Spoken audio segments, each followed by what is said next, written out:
రాజాసాబ్. హానెస్ట్‌గా చెప్పాలంటే 'Raja Saab' first teaser వచ్చినప్పుడు చాలా మంది డౌట్‌లో ఉండే. వీఎఫ్ఎక్స్ గురించి ట్రోల్స్, కామెంట్స్, మీమ్స్ అన్నీ ఎక్కడ చూసినా తెగ కనిపించాయి. బట్ ఇప్పుడు ట్రైలర్ వచ్చేసాక సీన్ కంప్లీట్‌గా చేంజ్ అయిపోయింది. దానికి రీజన్స్ ఏంటి?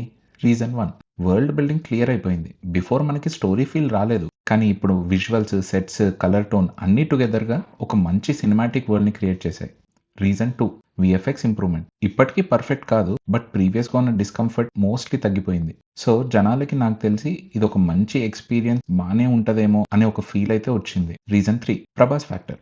ఈ ట్రైలర్‌లో ఆయన 2, 3 షేడ్స్‌లో క్రేజీగా కనిపించారు. Mass, lover boy, mystery vibe అది ఆడియన్స్‌ని ఆటోమేటిక్‌గా హైప్ మోడ్‌లోకి తీసుకెళ్ళింది. And last reason music plus mood. ట్రైలర్‌లో ఒక ఫీల్ ఉంది. హెవీగా కాదు, enjoyable, colourful, festive vibe. So, people mind set negative నుండి క్యూరియాసిటీకి ఆటోమేటిక్‌గా షిఫ్ట్ అయిపోయింది. సో, ఒక మూవీ మీద హైప్ తేవడానికి ఒక మంచి ట్రైలర్ చాలు. అండ్ 'రాజాసాబ్ 2.0' హైప్ స్టార్ట్ అయిపోయింది. మీరు కూడా సేమ్ ఫీల్ అయ్యారా? ట్రైలర్ తర్వాత ఒపీనియన్స్ మార్చుకున్న వాళ్ళలో మీరు కూడా ఉన్నారా? కామెంట్‌లో చెప్పండి. And let's talk about it. Please వీడియోని లైక్ చేసి ఛానల్‌ని సబ్స్క్రైబ్ చేసుకోండి. Thank you for watching.